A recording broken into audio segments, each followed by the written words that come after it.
निर्जल होके कैनी तिज के बरतिया पूजे चरनिया तोहार ये भोले बाबा चमके सिंदूरावा हमार ये भोले बाबा चमके सिंदूरावा हमार पूजी चरनिया तोहार ये भोले बाबा चमके सिंदूरावा हमार ये भोले बाबा चमके सिंदूरावा हमार हमरो यार जसुनी पार्वती माई हरदम सोइया परैया सहाय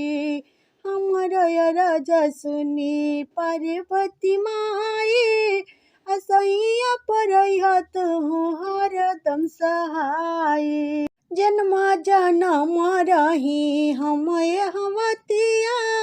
मंगतन सिरवा नवाई हो जन्म जनम रही हम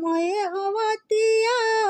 मंगतनिया चरा पसारे हो वास खिला रहो सैया के सुरतिया हो फुलवा से खिला रहो सैया के सुरतिया हो मंगतनिया चरा पसार ये भोले बाबा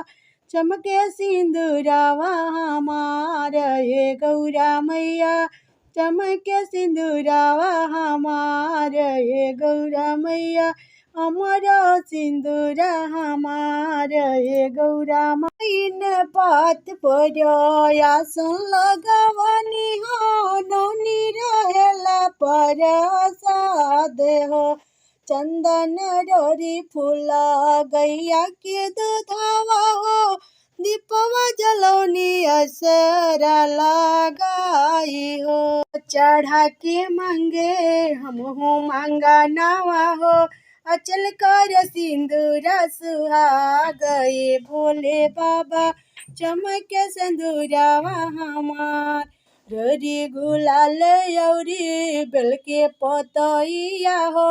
आसन लगवनी तोहार ये भोले बाबा अचल कर सिंदूरावा हमार ये भोले बाबा